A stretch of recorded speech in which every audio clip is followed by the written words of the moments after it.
Kristina Bozhkova, and I work for ProjectZero. And I'm also the network coordinator of the SmartEnCity network, which I'll tell you a little bit more about. But to start with, I will recap very, very briefly about the SmartEnCity project first. Yes, the SmartEnCity project consists of 3 lighthouse cities, and some of the cities were already mentioned. The lighthouse cities are Sonderborg, in which hopefully you know you are at the moment, Tartu in Estonia, and Vitoria-Gasteiz in Spain. We have 2 follower cities, which are Sonderborg in Bulgaria and Lecce in Italy. And also, as pointed from Anime, these cities that we work with within this project, they're small to medium-sized cities.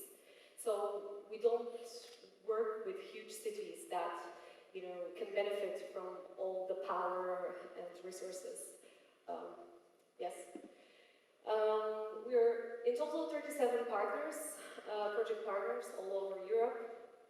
The project started in 2016, and it's almost over. It will finish in mid-2021. And yeah, we've been awarded 28 million euro funding to create this project. The main objective of the project is to, of course, transform cities into sustainable, smart, and resource-efficient environments. And to do so, we have a few focus areas that we're trying to work on with cities, governments, citizens, and industries as well.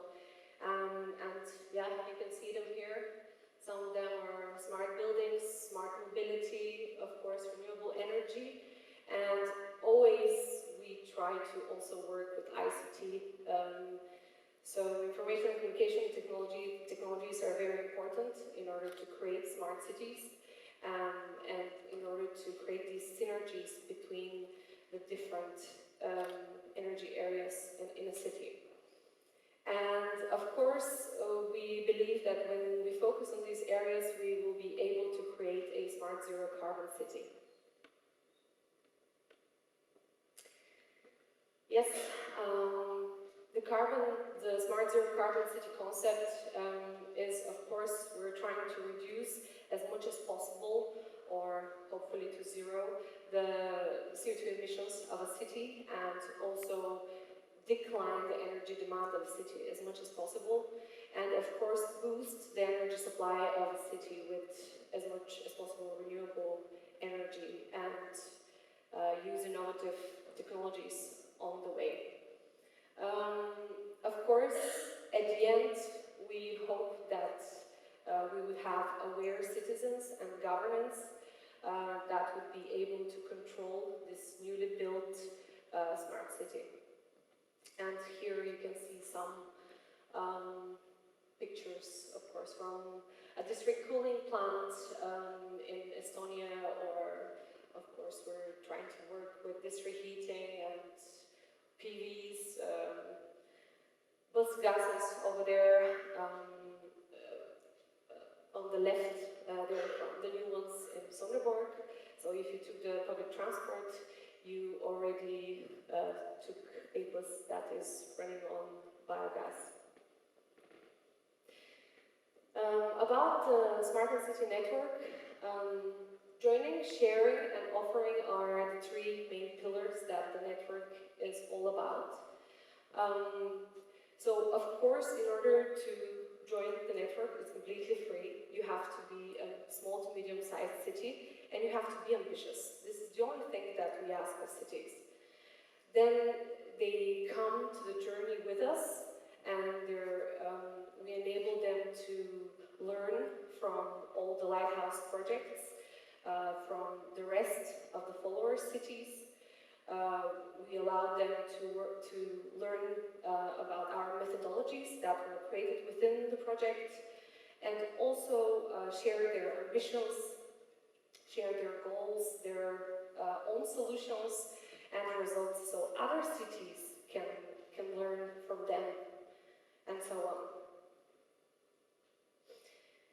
Yes, and when talking about methodologies, integrated energy planning is a methodology that we developed within the SmartEnCity project, and we believe this is how we see urban transition in a city. So we have these 6 simple steps that I'll just briefly discuss with you or talk about. The first one is engage, and this is where a city starts to communicate with key stakeholders at the city level, and meaning the quadruple helix is activated, and this is the government, industry, academia, and citizenship. Then number 2 is analyze.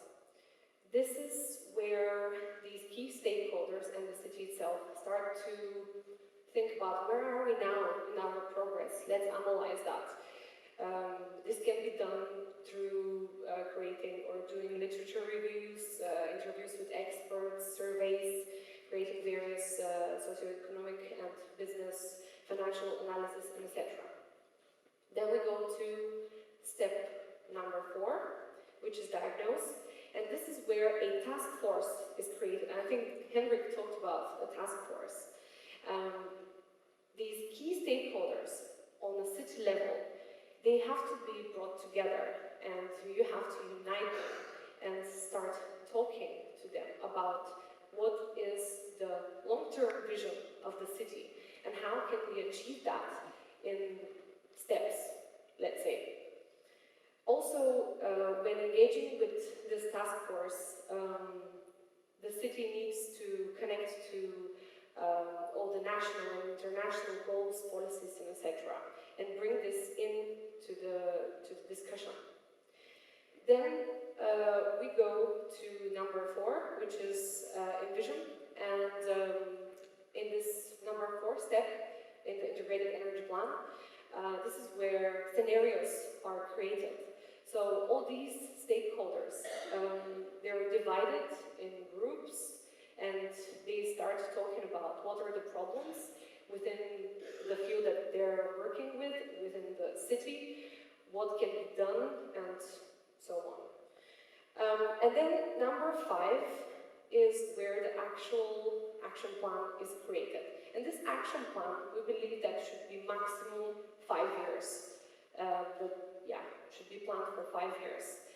And in 5 years, we believe that the city should go through this process again, refine, discuss what has changed and what they can do, and etc., so they can actually go to their end goal.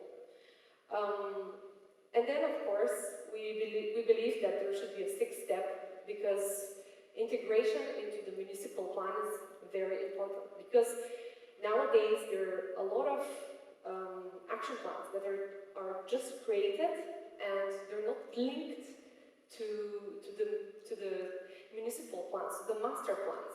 So they just stand somewhere in between, and somebody needs to look at some things they said that they would do, and that's it.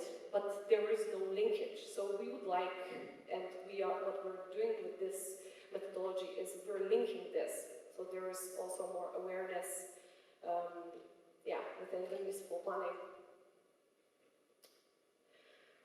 The SmartEnCity network, as you can see, we're including the Lighthouse Cities, we're about 49 cities. And all of these cities know about this method or methodology. They, as I said before, are able on this platform here that you can just see a very brief screenshot of it. They can join, they can be pinned on this map, then they can spread their goals and solutions, their results, broadcast them here on this platform, and cities can connect together and exchange information on this platform. Yes, we also believe that big EU smart city network is really good, but not all solutions or challenges are actually, so for example, not all challenges of Denmark are the challenges of Bulgaria and vice versa. So we believe that we need to establish a national-based smart city networks. And Henrik, you mentioned the energibyerne, or the energy cities of Denmark, as they call themselves. This is one of the national smart city networks that has been established. It has been working for 2 years now. And the other one is in Estonia. In addition to the platform, I just wanted to briefly tell you about the Smart City Network Bulletin. Somebody said that, or it was you, I think, that there are these reports that are 200 pages long and nobody reads them. So we've already also recognized that, and this is why we deployed this bulletin. It's published every 6 weeks, and we try to extract all these solutions that are super overcomplicated, and we're trying to summarize them, and also all these scientific articles, etc. They're all summarized in a way that everybody can understand them. So all the cities that receive this bulletin know what is the content of a scientific article, not reading the full 200 pages or whatever. Of course, they can go and further research, etc., but initially, we're giving them the opportunity to understand what's happening so they can take actions furthermore. Yes, the energibyerne. So Sonderborg, as also the Lighthouse City, one of the Lighthouse cities in the SmartEnCity project, is the forerunner. But as you can see here, and I think some representatives from these cities are also in the room, we're in total 7 cities in Denmark. We started meeting about 2 years ago, and we meet on regular basis. So every 4-5 months, we meet and we discuss different topics. But in the center is the integrated energy plan. And it's also because we need to understand how can we implement that on a national level. And of course, the steps that I told you about, they're not like, they don't have to be followed precisely. And this is what we're trying to figure out. How do we make it work in Denmark? Also, another topic that we talk about is transport. This is a topic that all cities struggle with, and one of the biggest challenges, I think, in reducing CO2. We also participated together in the Folkemøde, or for the non-Danes, this is the People's Political Festival that is happening on the island of Bornholm in Denmark every year. And this is an event where everybody, literally everybody, can go there and voice their solutions, their goals, their struggles, etc. So the energibyerne decided that they have to voice the CO2 neutrality on the procurement. So they go together and they talk to different people about it. How can we do it? How can we spread the word, etc. Yes, and we have a lot of workshops, and actually this is the wind turbines in Rönköping's camp. So it's, if not the biggest wind farm, Henrik, isn't that right? Maybe.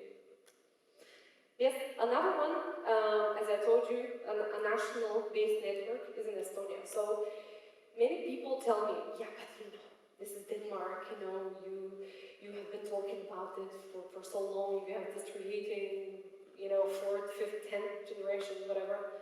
How can we, like in other countries, do it? And it's really great that Estonians stepped up and they created their network to show everybody that it's possible. It's just in another context, right? They don't talk about transport maybe, but one of the biggest struggles that they have is energy efficiency in buildings. Of course, due to their history, a lot of the, or not, if not all of the existing buildings are from the Soviet time, therefore are very inefficient. So this is what they talk about. They talk about different struggles that they have on a national level, but they use inspiration, solutions from the SmartEnCity network on an EU level. And this, the idea is to also create such networks in Bulgaria, Italy, and Spain. And hopefully, after the lifetime of the project, these networks will continue to work together. And I know for the energy in Denmark, this is 100% true. Yes, and a little bit about Sonderborg. So I wanted to show you in practice how this integrated energy planning can be done from a city perspective. So Sonderborg did an integrated energy plan and completed it this last December 2018, and now we're in implementation phase. But first about Sonderborg. So Sonderborg has the goal of becoming CO2 neutral by 2029. And so far, the goal for, as I told you, this is the main goal. But to do that, you have to have mini goals in between. And one of the mini goals in between for 2015 for Sonderborg was to get to 25% reduction of CO2 compared to the baseline year, which is 2007. And they actually did that. They surpassed it. They reached 35%. Now the goal for 2020 is 50%. I don't know, Nicholas, are we gonna do it? Maybe. It's on the line. I think we will. And then the next goal for 2025 is to reach 75% reduction. And in order, throughout this whole process, I just listed more than 800 green jobs have been created. So this is great for the, as we call it, the bright green business of a city and in Sonderborg too. So about the 75% reduction goal. Since we created a roadmap for 2020, which is soon expiring, we decided that we need to create a roadmap 2025. But we wanted something different, right?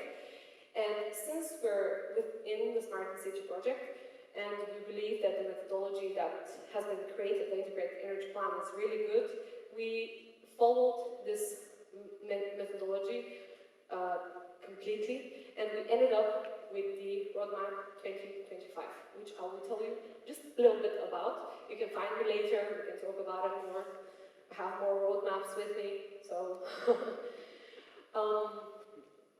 yes, it all begins, of course, with the approval of the Sonderborg municipality. So the mayor, the government, the local government, they had to first approve that. And they were like, yeah, let's do it. And then we followed exactly the steps. We went, since ProjectZero, this is all done with, of course, the help or the lead of ProjectZero.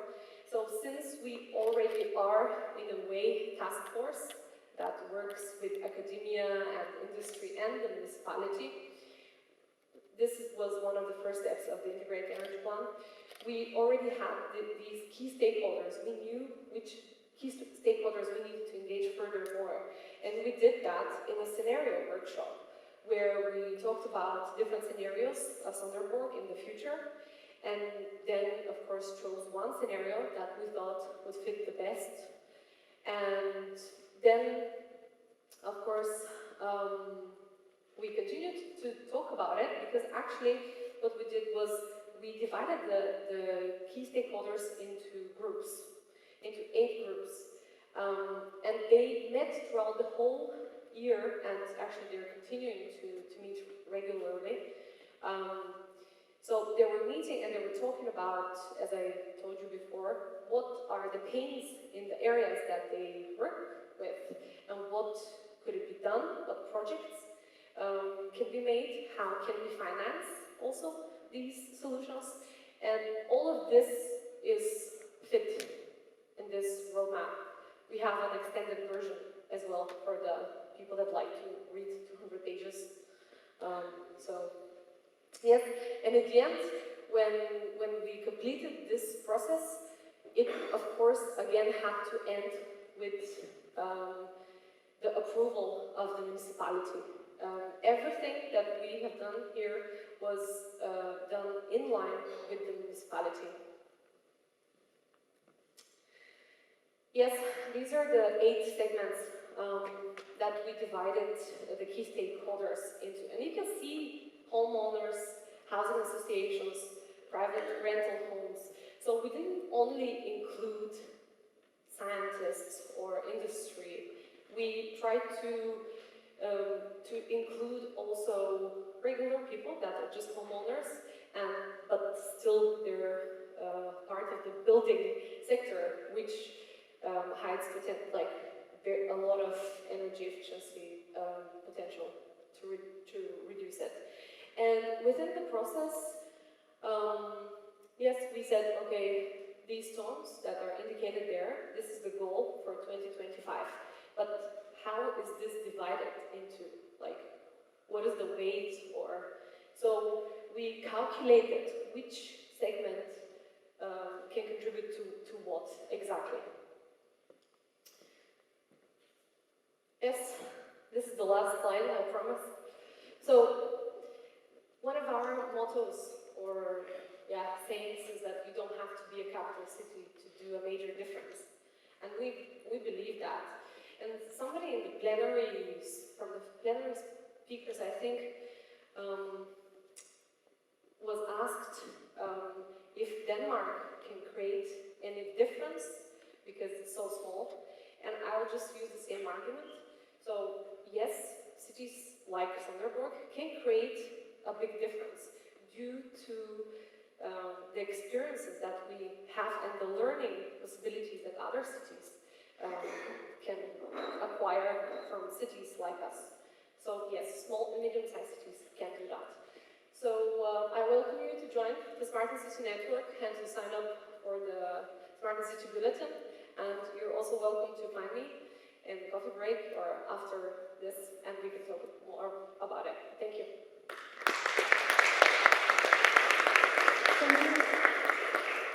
Thank you for sharing with us such a positive story. And we don't have time, but you can ask one question.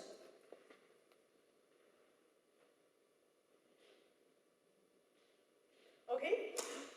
Yes.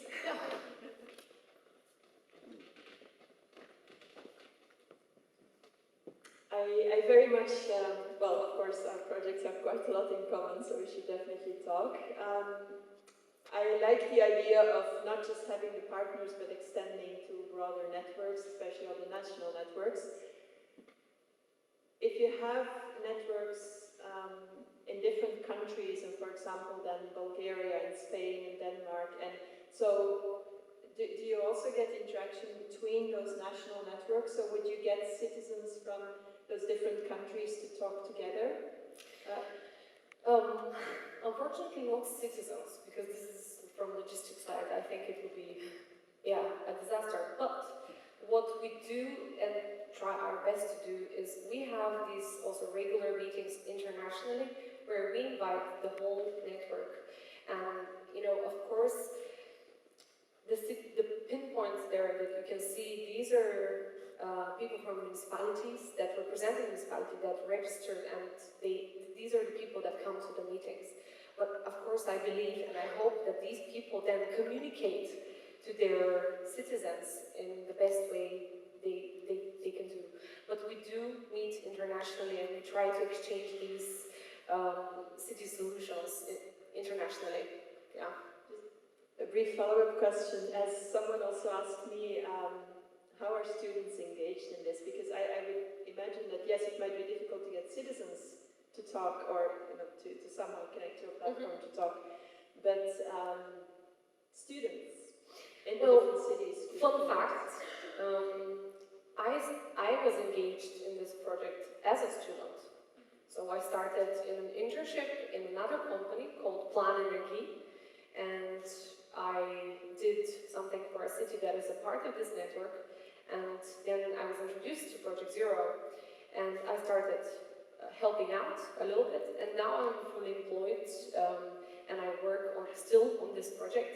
So I think, of course, I was maybe lucky, but I think every city all over the map has probably students like me that are interested, and they reach out, they help out, and I know they are because I can see sometimes their new names popping up in the emails, and they try to help as much as possible. So I think this is a very interesting topic for students